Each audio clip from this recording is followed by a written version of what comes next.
Brisbane now suffers from the worst flight noise in Australia. Since opening the second runway in 2020, it's been having an enormously detrimental impact on people's sleep, health and well-being across Brisbane suburbs. Air Services Australia's last annual report showed more complaints for Brisbane Airport than all other major Australian airports combined. Despite thousands of residents' participation in official government processes, complaints and reviews, the government has only offered token consultation and window dressing.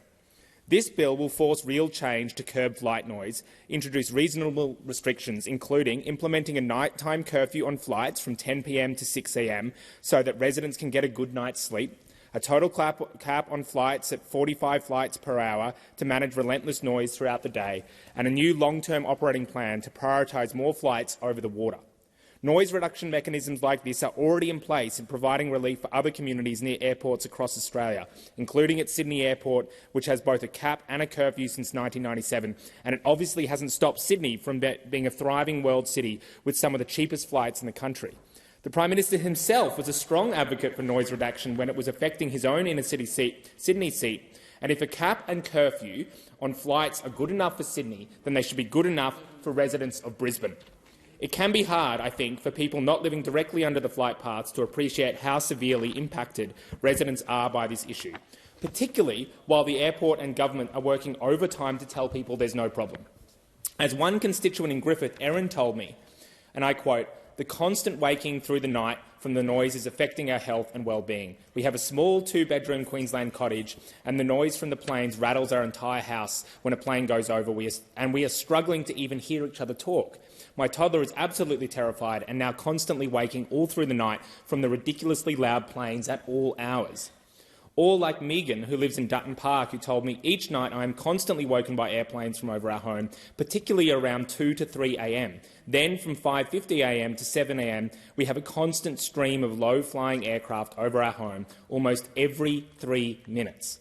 In the evenings, the aircraft fly over constantly between 7:30 p.m. to almost midnight. The planes rattle our windows and we cannot hear each other speak, nor the television, particularly my 4-year-old who enjoys a bit of ABC Kids.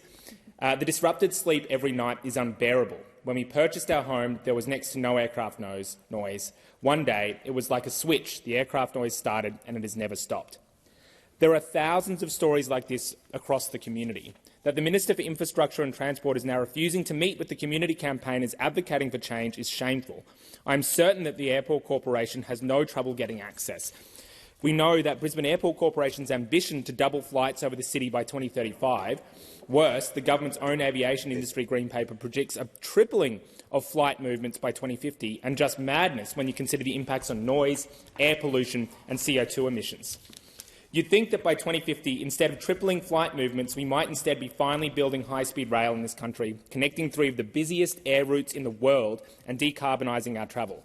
But since the sell-off of our major airports and the national carrier in the 90s, we've now created a powerful corporate lobby group who have fought to protect any threats to growing their profits, like noise protections or high-speed rail.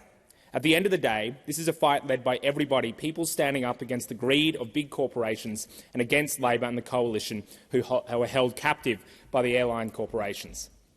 And the Greens will always stand with the people in that fight. The community is tired of playing by airports' rules, tired of being lied to, tired of giving up their lives to participate in endless technical reviews and sham consultations that go nowhere. I commend this bill to the House, and I hope that the government listens.